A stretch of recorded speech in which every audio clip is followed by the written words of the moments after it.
belle ligne d'urine. Elle se prolonge ici. Et elle se coupe là.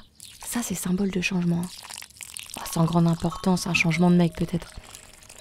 Ah, et là, on voit très nettement le virage à droite. C'est toujours mauvais signe, les virages à droite. Et là, plein de petits points. Ah, ça, c'est peut-être mes problèmes de pause pipi. Oh, excusez-moi, j'étais à mon auto-séance de coaching en urinographie sur sable. Parce qu'en ce moment, j'ai besoin de me recentrer, toute cette pression sur ma vessie. Oula, je me suis un peu égarée. Pardon. Non mais parce que quand même, si on récapitule les 3 épisodes précédents, il y a de quoi être un peu... Faire pipi pour une bonne partie d'entre nous, c'est synonyme d'attente, de charge mentale, de rétention. En gros, un moment prise de tête, relou, chiant. Alors que la miction, ça devrait être un acte agréable. D'ailleurs, on dit bien avoir envie de faire pipi. En Allemagne, on dit besoin, en France, on dit envie. C'est joli d'ailleurs. D'avoir envie, c'est quelque chose aussi qui après produit une satisfaction. Ça devrait être un moment pour soi. J'adore passer du temps dans mes chiottes, quoi. Je me sens seule déjà. Dans une pièce à soi. J'adore avoir des bouquins dans mes chiottes. J'ai des photos de gens que je surkiffe dans mes chiottes. C'est le seul endroit où on peut pas vraiment te déranger. Alors comment fait-on pour ne plus subir ces règles tacites, ces normes explicites, ces injonctions qui nous parasitent, pour mener dans l'espace public et dans la sphère intime une réelle lutte des places? Je trouve que les chiottes, c'est là où tu vois les gens qui sont privilégiés ou pas. T'as accès à un espace où tu peux aller pisser quand tu veux. Une seule solution, la transgression. Transgresser l'ordre établi. Oula, ça rigole pas dit comme ça, hein. Et attention quand même, faut être bien préparé, ça peut coûter un bras. Ou un œil.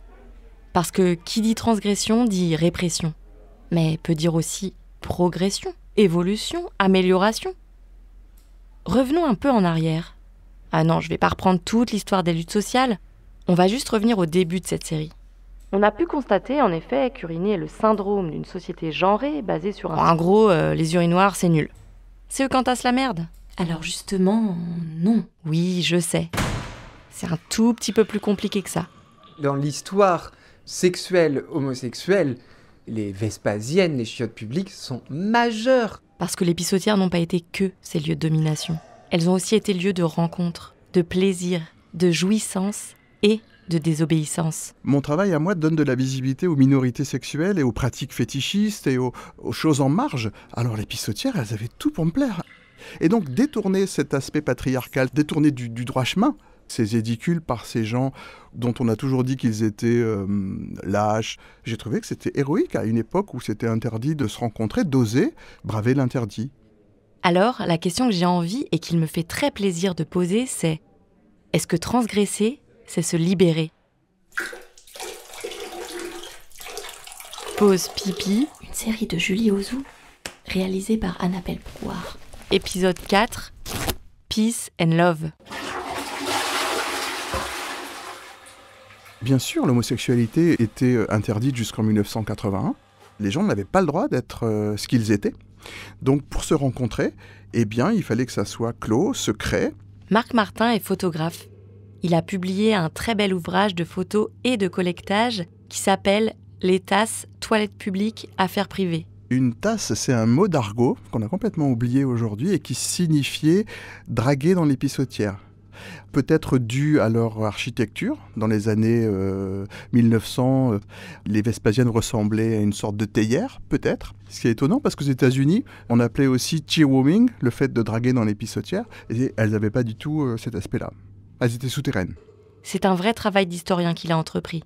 Et ces lieux, donc, exclusivement masculins, où les gens pouvaient entrer avec un alibi du besoin naturel, permettait, oui, les rencontres et tous les débordements qui vont autour, puisqu'on était autorisé à avoir son sexe entre les mains, et qu'entre garçons, eh bien, il y a des signes extérieurs qui font que quand le désir est là, il se manifeste.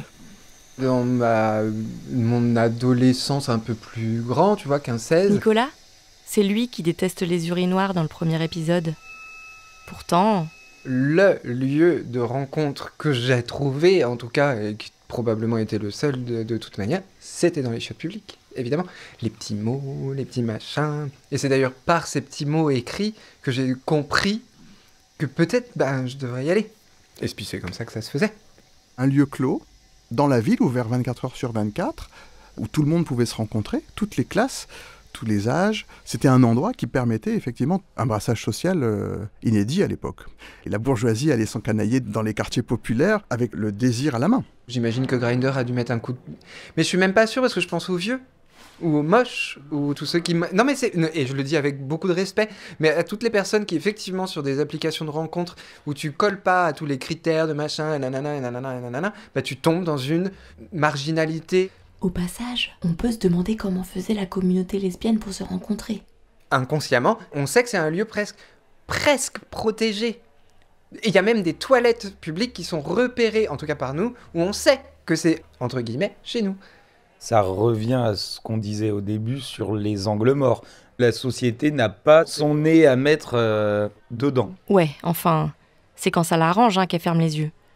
Parce que sinon, elle y fourre son nez et ça matraque. Aux archives de la police, les rapports étaient effrayants.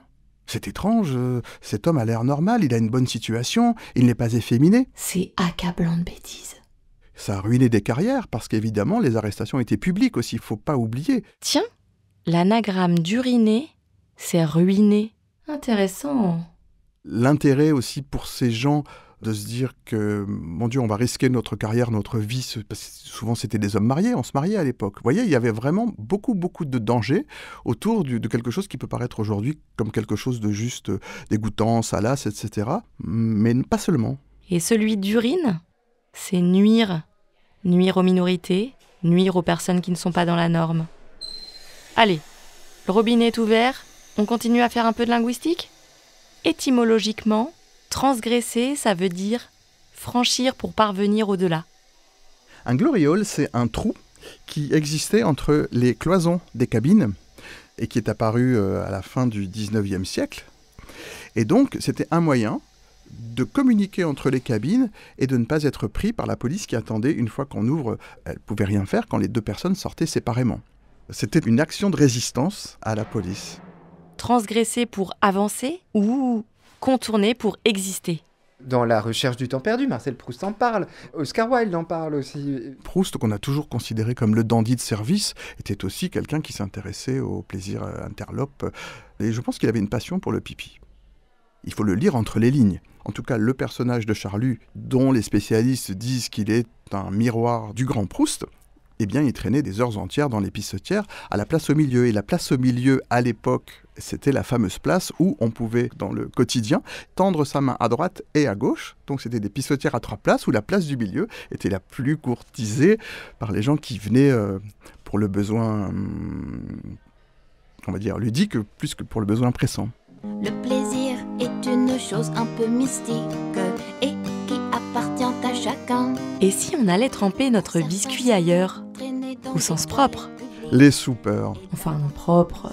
C'était une pratique qui consistait à mettre du pain dans les urinoirs, qui venaient les récupérer quand ils étaient imbibés et qui se seraient délectés de leur nectar. Attention, public sensible. Là, on rentre dans le dur, si je peux me permettre. Dans le pain dur. Ou plutôt mou, enfin bref. En tout cas, dans la littérature, Céline en parle, Jean Genet en parle, ça a bien dû exister. On a tous nos petits péchés, pas toujours mignons, mais qui sommes-nous pour juger ? Ça se trouve, ils sont très bons, ces croutons. Mais alors, la Madeleine de Proust ? La Madeleine de Proust, je pense qu'il faut lui laisser son mystère. Non, promis, je dirai rien. Sans aller jusqu'aux extrêmes, j'ose croire qu'on est quand même beaucoup à kiffer la base du plaisir de miction. Je sais pas, par exemple, uriner dans la mer. C'était agréable en fait, du coup ça faisait une vague de chaleur en plus, j'étais là, c'est chaud. Alors même qu'il y a du monde autour. Et je parle pas de la piscine, Apprécier les quelques gouttes dans sa culotte suite à un irrésistible fou rire. Des fois, je sens bien que quand je rigole, ça peut partir. Sentir le flux couler sous sa douche. C'est quand même une golden shower perso. C'est pas un petit sujet. Je pense qu'il y a clairement un truc de satisfaction et c'est pour ça qu'il y a des gens, ils sont dans le dégoût. Il y a un côté pleasure qui est pas du tout assumé, quoi. Il y a un tabou autour du faire pipi, autour de l'odeur que ça peut avoir, de ce que ça représente dans l'imaginaire. Et si on détourne un petit peu, si on change l'angle de vue, c'est quelque chose de beau, c'est d'être en vie. Mais en tout cas, ce qui est sûr, c'est que la miction, C'est jouissif. Point barre. Bah, c'est le début. Eh oui. Si on détourne la fonction initiale des WC, pourquoi on ne détournerait pas aussi celle d'uriner ?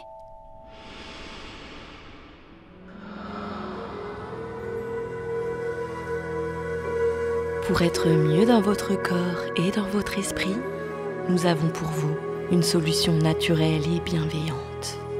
La Maroli. Ouvrez vos chakras et votre vessie. Problèmes dermatologiques, otite, conjonctivite, gingivite, douleurs articulaires, musculaires, problèmes de transit, fatigue chronique, gueule de bois, troubles du cycle menstruel. Buvez simplement un verre de votre or corporel. Ah non, c'est pas du tout à ça que je pensais. Hein. Et petite précision, mais pas des moindres, l'urinothérapie est identifiée comme dérive sectaire par la Miviludes. Et la Miviludes, c'est pas un centre de bien-être. C'est la mission interministérielle de vigilance et de lutte contre les dérives sectaires. Franchement, si vraiment vous avez envie de boire de l'urine, de partager, de faire un don de vous ou de recevoir des autres et de la vie, j'ai une proposition, un peu plus collective. Ça marche à partir de 2. Il y a un type qui était célèbre pour être là depuis des années et tout ça, qui se mettait entre les urinoirs et qui demandait qu'on lui pisse dans la bouche. Le gars était heureux comme tout dès que quelqu'un lui pissait dessus. Hein. Enfin, dedans même. Et ça, c'est quand même, je pense, un drôle d'endroit pour faire pipi. La bouche de quelqu'un. La sexualité fait partie de la vie et c'est pas du tout sale ni dénigrant que d'avoir les pulsions qui vous guident. Je trouve ça très beau.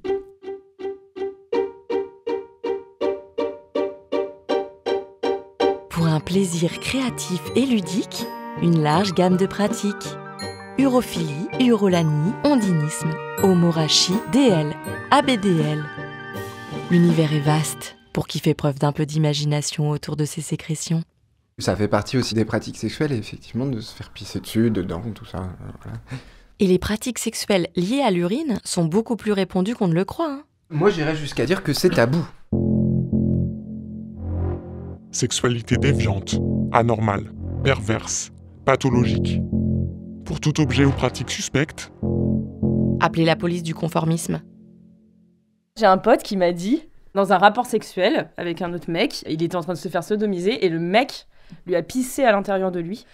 Et il a senti, et apparemment, il s'est surpris lui-même à éprouver du plaisir. Et il m'a dit, je te jure, on a pissé dans moi et j'ai kiffé, quoi. C'est toute l'image qu'on s'en fait qui en crée un tabou, qui, s'il l'est levé, ça en devient plus un, en fait. Quand on travaille sur le fétichisme, il y a tout un univers autour de l'urine. Ce sont des jeux, ne sont pas absolument nécessaires à atteindre un plaisir.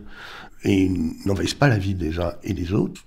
Ce sont des coquetteries. Bertrand pratique le BDSM soft. Bondage, discipline, domination, sadisme, masochisme, soumission. Et particulièrement des jeux autour de l'urine. D'après lui, il y a autant de pratiques que de personnes. Les règles sont très très strictes. Des gens relativement assez sérieux, en général. Ça demande une certaine culture, une certaine maîtrise, une certaine maturité. Il y a des règles très très codifiées. Parce qu'on se met en fait dans une position de faiblesse ou on se donne à quelqu'un, il faut que l'autre soit responsable de cette confiance, mais absolument totalement, et qu'on ait les codes pour dire stop, on arrête, parce qu'en fait finalement c'est un jeu de rôle. Ça s'inscrit dans un espace-temps. Le lendemain, quand je te vois, ce sera peut-être moi qui te dominerai, parce que je serai ta chef au travail. Et c'est là où c'est fort, c'est-à-dire que la soumise, c'est elle qui a la maîtrise de dire stop. Et l'autre a l'obligation morale, mentale, légale, d'arrêter, sinon c'est plus du jeu. Sinon c'est plus de la sexualité. Et c'est ça qui est intéressant. Le consentement est au cœur des pratiques et des questionnements BDSM. Et on peut consentir à ne pas consentir. C'est un peu tordu quand même. C'est pas si tordu que ça. C'est vrai que la frontière peut être floue entre subvertir et reproduire. Avoir une sexualité subversive pour affirmer son appartenance à une communauté, repenser les formes de domination, prendre à contre-pied la pathologisation. L'homosexualité l'était il y a encore pas si longtemps. Par contre, si c'est pour dans sa sexualité reproduire, rejouer les normes du patriarcat ou justifier des violences de genre, là c'est problématique. Ça me donne envie de pipi. Mais non, pas de pipi, d'en savoir plus. Il y a des vêtements en rubber, en latex en français, qui gardent la transpiration, qui gardent l'urine, et ça devient des jeux dans des parties organisées aujourd'hui, qui s'appellent des golden showers, où les gens se font pipi dessus. La douche dorée en français. Homme-femme, hein, c'est pas du tout une pratique homosexuelle. Alors, je suis allée sonner chez Zaza. Et là, j'ai rencontré Karl. Tout ce qui tourne autour de l'urine, on a donc des tenues et des accessoires. Ça sent bon. Chez Zaza, c'est vrai que ça sent bon. Alors attendez, je regarde si j'ai un truc déjà ouvert ici. C'est cosy, Ouais, chaleureux, comme ça. et on s'y sent bien. Pas. Allez. Hop. Voilà, coup de chance, on en a un. Donc là, on a un body. Et donc, le body s'ouvre à l'entrejambe grâce à un zip. Et donc, ça permet à la femme d'uriner sur un monsieur. Juste, on se rappelle que tout n'est pas si binaire. Homme ne veut pas forcément dire pénis et vice-versa. Là encore, il y a plein de possibilités qui s'offrent à nous. On est plutôt donc dans une boutique érotique qui a été créée par une femme, qui est Zaza, qui est différente d'un sex shop parce que justement, on va beaucoup s'intéresser à tout ce qui est artistique, culturel. On est aussi très très ouvert à toutes les communautés et à tous les fantasmes, donc le fétichisme, le sadomasochisme, tout ça. On a une particularité, c'est que les visites en boutique se font sur rendez-vous, donc ça nous permet d'isoler les gens les uns des autres. Donc voilà, donc ça crée un climat de confiance. Il n'y a pas de vitrine. Ça permet d'avoir une clientèle féminine et une clientèle de minorité aussi. C'est presque humain, social et un peu politique notre travail, dans le sens où on a envie que tout type de personne, et quelle que soit sa sexualité, elle puisse la vivre, en parler, pas être critiquée, même ceux qui n'en auraient pas à la limite de sexualité ou du mal à en avoir. C'est pour ça qu'on est là. Et dans le couloir, par hasard, je suis tombée sur Zaza. Bien sûr, on vend, mais on vend en accompagnant et en étant intéressé par l'humain. Parce que parfois, il y en a qui découvrent leur sexualité pour ça, mais ils ne la digèrent pas. Mince, j'aime ça, qu'est-ce que ça veut dire? Ouais. Alors ils nous demandent. Ou alors une attirance pour le pipi, ou j'ai une attirance pour ça, qu'est-ce que ça signifie? Puis des gens qui n'en ont plus, qui arrivent, qui ont presque 70 ans, des femmes des fois qui arrivent, qui sonnent, je dis « Ah, j'adore !» Moi aussi, j'adore. Et c'est sûr qu'on peut se demander d'où viennent nos fantasmes. Par exemple, Peter est ABDL, Adult Baby Diaper Lover. Ça veut dire qu'il est fétichiste des couches. Il m'a écrit de longs mails remplis de délicatesse. Je me souviens encore de la douce irritation provoquée à chaque pas par ma culotte mouillée sur le haut de mon entrejambe, où je portais machinalement la main droite, tandis que tenant ma main gauche, ma cousine Isabelle, de 10 ans mon aînée, m'entraînait aux courses. Un jour de fin d'été avec son beau sourire et son grand panier. Elle me promit une glace à l'abricot, ma préférée. Au lieu d'avoir ma glace, il se mit à pleuvoir et j'eus toutes les bonnes raisons d'être trempé. Sans faire de psy de comptoir, une chose est sûre, c'est que dans les stades de développement de l'enfant, être propre est un enjeu très fort. Pour les enfants, mais aussi et peut-être surtout pour les parents. L'une des premières injonctions relatives au corps pour parvenir à la maîtrise de soi. C'est soit les petits dans notre société qui ne se maîtrisent pas leur sphincter, donc voilà, soit les vieux. Et c'est là où le tabou va prendre sa place confortable, encore plus que dans des couches moelleuses, et asseoir les normes. Moi, j'étais propre la journée, mais je faisais pipi la nuit. C'est ça que ça veut dire l'énurésie. Et je pense que j'ai arrêté de faire pipi au lit à 9 ans. Ce qui est quand même assez tard. Précision intéressante, l'énurésie touche majoritairement les petits garçons. Il y a un plaisir de miction qui est là et qui est présent, qui est assumé maintenant. Mais je pense que en fait, c'était aussi un plaisir sexuel. Que c'était comme une première masturbation. Ou après, il y a plein d'interprétations, mais c'est clair que l'énurésie, c'est pas qu'un truc pathologique, neurologique. Ou voilà. Donc des fois, de le pathologiser, c'est ce qui fait que ça dure aussi. Si déjà on l'aborde du côté du plaisir, peut-être ça peut se gérer autrement. Je pense qu'en vrai, j'ai consenti à me retenir. J'ai dû céder sur un certain plaisir qui était plus du tout un plaisir. Je suis rentrée dans la norme, quoi. Et le stop pipi, je crois que ça a été l'apothéose, quoi. Ça a été vraiment le truc où tu te dis, non, mais ça peut pas aller jusque-là. Stop pipi. Une thérapie révolutionnaire. Pour ne plus inonder le plumard, mettez à votre enfant un vibreur dans le slibard. Résultat en 3 mois seulement, pour 279 € seulement. Révolutionnaire? Torsionnaire, ouais. C'est sûr que si on est prêt à aller jusqu'à mettre au gamin une sonde dans le calbut, on n'est pas prêt à accepter que des adultes kiffent porter et pisser dans des couches pour le plaisir de la culbute. Les adultes, s'ils sont consentants, ils font ce qu'ils veulent, tant que ça nuit ni à eux, ni aux autres. Courrier international, États-Unis. Oxfam a publié un rapport selon lequel des salariés d'abattoirs n'ont pas droit à des pauses pour aller aux toilettes. Résultat, il leur arrive de faire leurs besoins sur eux pour ne pas perdre leur emploi ou de porter des couches. Ça, c'est nuisible. Le capitalisme humilie chaque jour sans leur consentement des milliers de gens. Et dans cette société du contrôle, on préfère juger et bannir, surveiller et punir, qu'émanciper et jouir. Ça, c'est grave. Et c'est contre ça qu'il faut lutter. Cette contrainte originelle, la première qu'on ait connue, c'est d'apprendre à être propre. Transgresser ça, c'est revenir en fait à l'origine de tout ce qui va nous bloquer après. Et en fait, c'est reprendre le contrôle en le perdant. C'est pas la bonne morale des sociétés occidentales, c'est moi qui choisis le contrôle que j'ai. Et si je veux le perdre, fuck off, je le perds. Le problème, c'est que les femmes ne sont pas autorisées à perdre le contrôle, sous peine d'hystérie. En même temps, quoi qu'elles fassent, elles sont hystériques, donc bon. Alors parfois, dans la sphère intime on peut, mais dans la sphère publique, ce serait ça, l'ultime transgression, l'ultime subversion.